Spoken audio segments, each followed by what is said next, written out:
రేపు ఆదివారం అలానే కాకుండా మనకు పౌర్ణమి ఇది చాలా పవర్ఫుల్. కాబట్టి ఏంటంటేనండి, మీ ఇంటి బియ్యం డబ్బాలో ఇది పెట్టండి. అలా పెడితే 4 వైపుల నుంచి కూడా డబ్బు దూసుకొస్తుంది. ధనానికి సంబంధించిన సమస్య అంతా కూడా పూర్తిగా తొలగిపోతుంది. అలానే మనకు ఎప్పుడు కూడా అండి తిండికి బట్టకు లోటు ఉండదని కూడా మనకు పురాణాలు చెబుతున్నాయి. కాబట్టి ఇంట్లో బియ్యం డబ్బాలో ఈ యొక్క వస్తువుని పెడితే చాలండి, మంచి ఫలితం అయితే ఉంటుందన్నమాట. అసలు బియ్యం డబ్బాలో ఏం పెట్టాలనేది తెలుసుకునే ముందు ఒక చిన్న రిక్వెస్ట్ అండి, వీడియోని పూర్తిగా చూడండి, నచ్చితే లైక్ చేయండి, కొత్తగా చూస్తున్నట్టయితే సబ్స్క్రైబ్ చేసుకోండి. నార్మల్గా పౌర్ణమి రోజున బియ్యం డబ్బాలో ఈ వస్తువుని పెట్టుకుంటే మనకు బాగా అదృష్టం కలిసి వస్తుంది. ఇది చాలా మందికి తెలిసే ఉండొచ్చు, కాకపోతే ఏంటంటే కొంతమందికి తెలియదు కదా, వాళ్ళ కోసము. ఎందుకంటేనండి బియ్యం చంద్రకారకంగా భావిస్తారు, అంటే బియ్యానికి కొన్ని గ్రహాలకు సాంకేతం ఉంటుందన్నమాట. కాబట్టి ఈ బియ్యం డబ్బాలో ఈ యొక్క వస్తువుని పెట్టడం వల్ల అద్భుతం జరుగుతుందని చెప్పొచ్చు. మనం కొన్నిసార్లు చూస్తూ ఉంటామండి, తినడానికి కూడా తిండి లేక అలమటిస్తూ ఉంటాం కదా, అలాంటి రోజునైతే రాకుండా ఉండటానికి ఉపయోగపడే పరిహారం అని ఒక రకంగా చెప్పొచ్చు అనమాట. అలానే ఇది బియ్యం డబ్బాలో పెట్టుకోవడం వల్ల ధనానికి కూడా లోటు రాదు. పూర్వకాలంలో మన పూర్వీకులు అధికంగా పాటించేవారు, ఈ పరిహారం అధికంగా చేసేవారు. ఇప్పటికీ కూడా ఇది ఆచరణలో ఉంది, చాలా మంది కూడా చేస్తున్నారని శాస్త్రాల్లో చెప్పడం జరుగుతుంది. కాబట్టి రేపు పౌర్ణమి కదా, కాబట్టి మీరేంటంటే మీ ఇంటి బియ్యం డబ్బా, అంటే మనం బియ్యం డబ్బాలో పోసుకుంటాం, బస్తాల్లో ఇలా రకరకాలుగా పెట్టుకుంటూ ఉంటారు కదా, మీ ఇష్టాన్ని బట్టి మీరు బియ్యం డబ్బా కావచ్చు, బస్తాలో కావచ్చు పెట్టుకోండి. అసలు ఎలాంటి నియమాలను ఆచరించాలి, బియ్యం డబ్బాలో ఏం పెట్టాలనేది ఇప్పుడు తెలుసుకుందాం. పౌర్ణమి కాబట్టి ఉదయాన్నే లేచి శుచిగా స్నాన కార్యక్రమాలు చేసుకుని పౌర్ణమి రోజు లక్ష్మీదేవికి ఒక దీపం పెట్టాలి. ఎందుకంటే ఆ తల్లి అందరింటిని దర్శిస్తూ ఉంటుంది, అంటే సందర్శిస్తూ ఉంటుంది. ఏ ఇల్లు బాగుంటే ఆ ఇంట్లోకి ప్రవేశిస్తుందని పురాణాలు చెబుతున్నాయి. ఇక అనంతరం వచ్చేసి ఏంటంటే కనుక పౌర్ణమి తిథి రోజున మర్చిపోయి కూడండి మన ఇంట్లో నుండి కొన్ని వస్తువులని బయటికి పంపించకూడదు. పౌర్ణమి రోజున ఏంటంటే కనుక మనం ముఖ్యంగా మన ఇంటి నుండి పెరుగు కానీ, పాలు కానీ, వెన్న కానీ, అలానే కాకుండా ఏంటంటే కనుక పసుపు, ఉప్పు, అలాగే వచ్చేసి ఏంటంటే మన ఇంట్లో ఉండే కొన్ని అంటే కుంకుమ పసుపులు ఏంటంటే పౌర్ణమి రోజు ఎవ్వరికి ఇవ్వకూడదు అనమాట. బదులు అడిగినా సరేనండి, పెరుగు కూడా ఇవ్వకూడదు. అలా ఇస్తే ఏంటంటే మన ఇంట్లో నుంచి లక్ష్మీదేవి బయటికి వెళ్ళిపోతుంది, మన ఇంట్లో సంపాదన తగ్గిపోతుంది, మన సంపాదన హరించిపోతుందని ఒక రకంగా మనకు పురాణ గ్రంథాలు చెబుతున్నాయి. కాబట్టి ఇలాంటి నియమాలను ఆచరించండి. మనకు తెలిసిన వాళ్ళు కావచ్చు, మన బంధువులు కావచ్చు, మన పక్కనే ఉంటూ ఉంటారు కదా కొంతమంది మనకు తెలిసిన వాళ్ళు కూడా ఏంటంటే కొన్నిసార్లు అంటే కొన్ని సిచ్యువేషన్స్లో ఏంటంటే మాకు అదైపోయింది, ఇది బదులు ఇవ్వండి, ఇలా ఇవ్వండి, మళ్ళీ ఇస్తామంటూ ఉంటారు కదా, అలా ఇవ్వకూడదండి. అలా ఇస్తే ఏమవుతుందంటే కనుక మన సంపాదన తగ్గిపోతుంది అనమాట, వాళ్ళ సంపాదన పెరుగుతుంది. ఇప్పుడు మన ఇంటి లక్ష్మి వాళ్ళ ఇంటికి వెళ్ళినప్పుడు వారి సంపాదన పెరుగుతూనే ఉంటుంది కదా, మన సంపాదన తగ్గిపోయి మనం ఇబ్బంది పడిపోతూ ఉంటాము. అందుకే మనం కొన్నిసార్లు ఏమనుకుంటూ ఉంటాం, ఎంత చేసినా కానీ మాకు కలిసి రావటం లేదు, చాలా బాధ కలుగుతుంది, ఇబ్బంది కలుగుతుంది అనేసి మనం ఏంటంటే సఫర్ అవుతూ ఉంటాం. కాబట్టి ఇలాంటి తప్పులను మాత్రం చేయకండి. అలానే పౌర్ణమి కాబట్టి ఈరోజు ఎట్టి పరిస్థితుల్లో కూడా ఆదివారం కూడా ఉంది, ఒక విషయాన్ని గుర్తుపెట్టుకోండి, నల్లటి వస్త్రాలను ధరిస్తూ ఉంటారు. ఆ నల్లటి వస్త్రాలను మాత్రం మీరు దయచేసి ఈరోజు అస్సలు ధరించకండి. అలా ధరిస్తే మాత్రం కోరి కష్టాన్ని తెచ్చుకున్నవారు అవుతారు. నల్లటి వస్త్రాలను పౌర్ణమి అమావాస్య తిథుల్లో అసలు ధరించకూడదు. ఎందుకంటేనండి పౌర్ణమికి శక్తి అధికంగానే ఉంటుంది. ఏదైనా గాలి రూపంలో వచ్చి మనకు తాకినా, లేదంటే ఏదైనా సరే కీడులాగా మనకి ఏదైనా జరిగినా మనమే తర్వాత ఇబ్బంది పడాల్సి వస్తుంది. కాబట్టి నల్లటి వస్త్రాలను మాత్రం అస్సలు ధరించకూడదు. అలానే వచ్చేసి ఈరోజు ఏంటంటే ఇంట్లో మనమండి ఒక రకంగా చెప్పాలంటే వంకాయ కూర కావచ్చు, పొట్లకాయ కూరని కావచ్చు ఈరోజు వండుకోకూడదు. అలానే వచ్చేసి ఏంటంటే మనం ముల్లంగిని కూడా ఈరోజు తినకూడదు. ఈ పౌర్ణమి రోజు తినకపోవడమే చాలా మంచిదని చెప్పొచ్చు, అది ఉత్తమం. ఇక ఆ తర్వాత వచ్చేసి మీ ఇంటి బియ్యం డబ్బా, బియ్యం అనేవి చాలా వరకు కూడా అన్నపూర్ణ దేవిగా భావిస్తారు. బియ్యం అందరి ఇళ్లలో ఏంటంటేనండి నిండుగా ఉంటూ ఉంటాయి. కొంతమంది ఇళ్లలో ఏంటంటే చూస్తూ ఉంటాం రోజువారీ బియ్యాన్ని తెచ్చుకొని తింటూ ఉంటారు. అలా అంటే ఎవరి స్తోమతకు తగ్గట్టు వారు తెచ్చుకుంటారు. కానీ ఒక విషయం గుర్తుపెట్టుకోండి, బియ్యము రోజు కాకుండా కనీసం వారం రోజులకు సరిపోయే బియ్యాన్ని ఇంటికి తెచ్చుకోండి. అలా తెచ్చుకుంటే మంచిది. మనం ప్రతిరోజు తెచ్చుకొని తినేదానికంటే కూడా వారం రోజులకు ఒకసారి తెచ్చుకునే బియ్యానికి చాలా అంటే శక్తి ఉంటుందన్నమాట. కాబట్టి ఇలా ఏంటంటేనండి వారానికి ఒకసారి అయినా సరే తెచ్చుకోండి, కానీ రోజువారీవి తెచ్చుకోకూడదు. అలా తెచ్చుకుంటే ఏంటంటే కొంచెం సంపాదన తగ్గిపోతుందండి, ఏంటంటే తిండికి కొరత వస్తుందని చెప్పొచ్చు. అందుకే అలా తెచ్చుకోకండి. ఇక ఆ తర్వాత వచ్చేసి ఏంటంటే కనుకనండి మీరు నెలకు సరిపోయే బియ్యాన్ని తెచ్చుకుంటారు, కొంతమంది 3 నెలలకు సరిపోయే బియ్యాన్ని ఒకసారి తెచ్చుకుంటారు, కొంతమంది ఇలా ఒక్కొక్క రకంగా కొంతమంది సంవత్సరానికి సరిపడా బియ్యాన్ని కూడా తెచ్చుకుంటూ ఉంటారు. ఎవరి ఇష్టాన్ని బట్టి ఎవరి స్తోమతకు తగ్గట్టు వారు తెచ్చుకుంటారండి. కాకపోతే ఏంటంటే కనుక ఇక్కడ మనం మన ఇంటికి తెచ్చుకున్న బియ్యాన్ని ఎప్పుడు కూడా అండి మనము బియ్యం డబ్బాలో పోస్తూ ఉంటాం. కానీ చాలామంది చేసే తప్పు ఏంటంటే కనుక ప్లాస్టిక్ డబ్బాలో పోసి పెడుతూ ఉంటారు. అలా చేయకూడదు. అలా చేస్తే మనకి ఎప్పుడు కూడా తిండికి కొరత వస్తూనే ఉంటుందని మనకు కొన్ని శాస్త్రాలు చెబుతున్నాయి. అందుకే మీరు ఏంటంటే కనుకనండి ప్లాస్టిక్ డబ్బాని వాడకుండా కొంచెం స్టీల్ డబ్బాలో పోసుకుంటే చాలా మంచిది. మనకు కొన్ని శాస్త్రాల్లో కూడా ఇలా చెప్పబడుతుందన్నమాట. స్టీల్ డబ్బా ఎప్పుడు కూడా బెటర్గా ఫలితం ఇస్తుంది, ప్లాస్టిక్ డబ్బా ఎప్పుడు కూడా మనకు నెగిటివ్ ఫలితాన్ని ఇస్తుందని చెప్పడం జరుగుతుంది. కాబట్టి స్టీల్ డబ్బాలో వీలుంటే పోసి పెట్టుకోండి, చాలా మంచిదండి. మీకే రిజల్ట్ అనేది తెలిసిపోతుంది, తేడా అనేది మీరు గమనించుకోగలుగుతారనమాట. అందుకే స్టీల్ డబ్బాలో పోసి పెట్టుకోండి, లేకపోతే బస్తాలో అలాగే ఉంచండి, ఏం కాదు.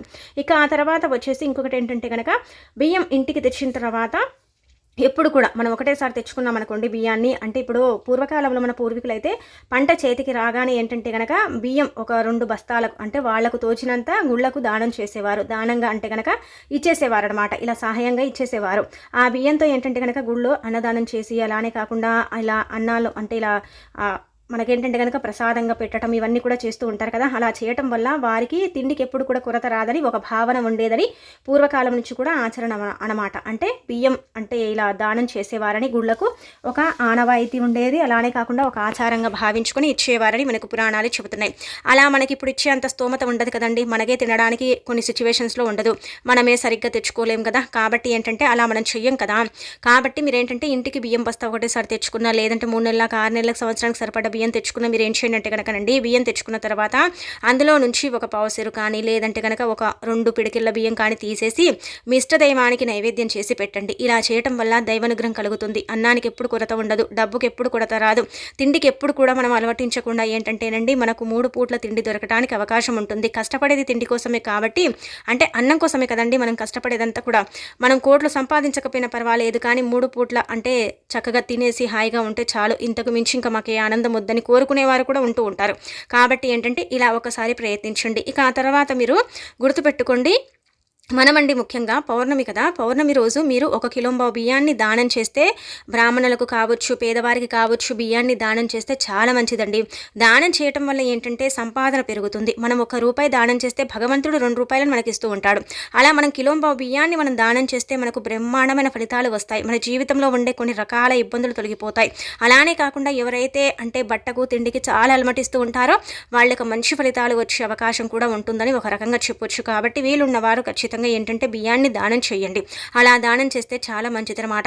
ఇక ఆ తర్వాత వచ్చేసి మీరు ఏంటంటేనండి బ్రాహ్మణులకు ఇవ్వాలని రూల్ ఏమీ లేదు. పేదవారు ఎవరున్నా సరేనండి వాళ్ళకు 1 కిలోంబా బియ్యం కానీ లేదంటే మీ చేతుల ద్వారా మీ ఇంటికి ఎవరైనా సరే భిక్షం తీసుకునే వాళ్ళు ఈ రోజు వస్తే లేదు అనకుండా ఒక పావుసేరు బియ్యాన్ని వారికి దానం చేయండి.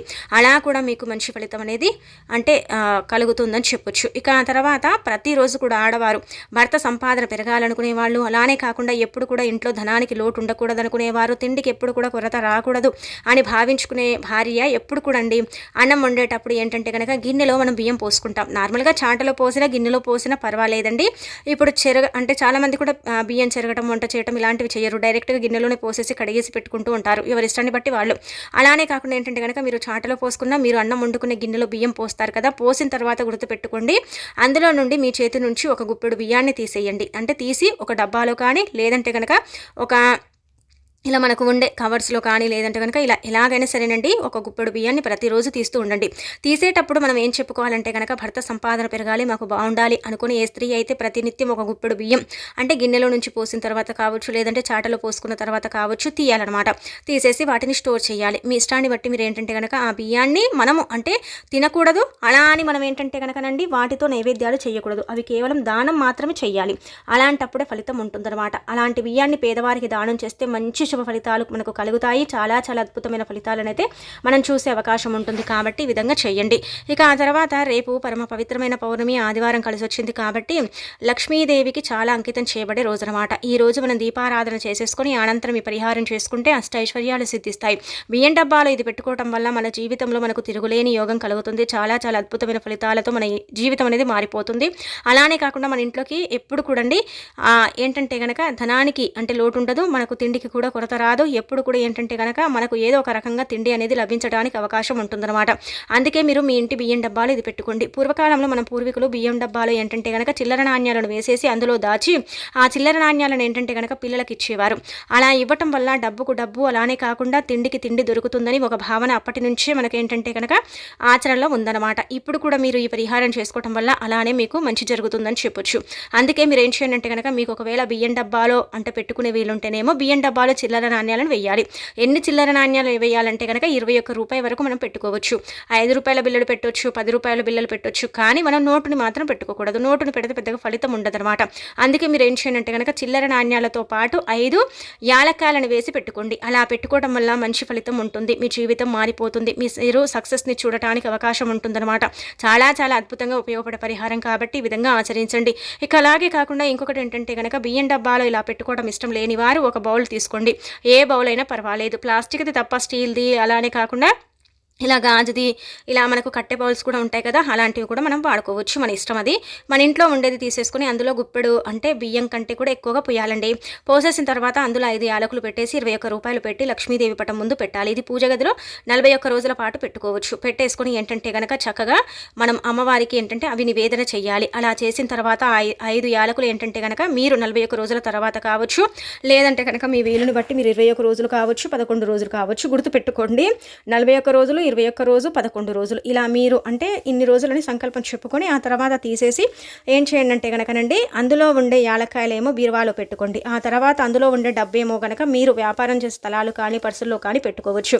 అలా పెట్టుకుంటే డబ్బు నిరంతరం ప్రవాహంలాగా మన దగ్గరికి చేరుతుంది. ఇబ్బంది అనేది తొలగిపోతుంది. అనేక రకాల కష్టాల నుంచి మనం బయటపడగలుగుతాము. మన స్థితిగతి అనేది మారిపోతుంది. మనకంతా కూడా మంచి జరుగుతుంది. మంచి ఫలితాలను మనం చూడటానికి అవకాశం ఉంటుంది. ఆ తర్వాత ఆ బియ్యాన్ని మనం ఏంటంటే కనుక చక్కగా నైవేద్యంగా వాడుకోవచ్చు. అలా కూడా ప్రయత్నించడం వల్ల అయితే ఫలితం ఉంటుంది. ఆ ఫలితాన్ని చూసి కూడా మనం ఆశ్చర్యపోగలుగుతామని చెప్పుకోదగ్గ విషయం. కాబట్టి రేపు పౌర్ణమి ఆదివారం వస్తుంది. చాలా చాలా శక్తివంతమైన రోజు. ఈ రోజు లక్ష్మీదేవి అంటే భూమిపైనే సంచరిస్తూ ఉంటుంది. ప్రతి పౌర్ణమికి కూడా గుర్తుపెట్టుకోండి, ఈ యొక్క పౌర్ణమికి అమ్మవారు భూమిపై తిరుగుతారు. ఆ అమ్మవారు భూమిపైనే ఉంటుంది. అంటే దేవతలు భూమిపైన నివసిస్తారని కాదు, కొన్ని పౌర్ణములకు కొన్ని ఘడియలు ఉంటాయి. ఆ ఘడియల ప్రకారం ఏంటంటే కనుక దేవతలు భూమిపై సంచరిస్తూ ఉంటారు. నార్మల్గా లక్ష్మీదేవి ప్రతి సంధ్యా సమయం ఏంటంటే కనుక భూమిపై సంచరిస్తూ ఉంటుంది. అందుకే సాయంత్రం సంధ్యా సమయంలో అన్నం తినడం, పడుకోవటం, దూసుకోవటం, అలానే కాకుండా ఏంటంటే ఇల్లు ఊడ్చుకోవటం ఇలాంటివి చేయకూడదని మన పెద్దవారు చెబుతూ ఉంటారు. కాబట్టి అలాంటి సమయంలో దేవతలు మన ఇంట్లోకి ప్రవేశించే సమయమని మనకు పరిగణించబడుతుంది. కావున రేపు పౌర్ణమి పరమ పవిత్రమైనది కదా. పౌర్ణమి అంటే లక్ష్మీదేవి చాలా ఇష్టపడుతూ ఉంటుందండి. పౌర్ణమి రోజు ఏంటంటే కనుక మార్వాడీసు అమ్మవారికి విపరీతమైన పూజ చేస్తారు. ధూప నైవేద్యాలతో ఏంటంటే కనుక చక్కగా అలంకరించుకొని అమ్మవారిని పూజిస్తూ ఉంటారు. అలా పూజించటం వల్ల మంచి ఫలితం ఉంటుందని వారి భావన అని మనకు శాస్త్రాలే చెబుతున్నాయి. కాబట్టి మీరు కూడా ఈ విధంగా ఆచరించేసి ఫలితం పొందండి. మీరు పూజించకపోయినా పర్వాలేదు, ఒక 2 పుష్పాలు పెట్టి దీపం పెట్టి ఆ తర్వాత ఈ పరిహారం చేసేసుకుంటే సరిపోతుంది. అలా కూడా మంచి ఫలితం ఉంటుంది. అలా కూడా మన ఫలితాన్ని పొందే అవకాశం ఉంటుందని చెప్పుకోదగ్గ విషయం. కాబట్టి పాటించండి, ఎవరికి చెప్పకండి. బియ్యం డబ్బాలో ఇలా ఈ విధంగా పెట్టేసుకోండి. ఎప్పుడు కూడా తిండికి కొరత రాదు, బట్టకు కూడా లోటు లేకుండా ఉండటానికి, జీవితంలో ఎదగటానికి కూడా పనిచేసే పరిహారం.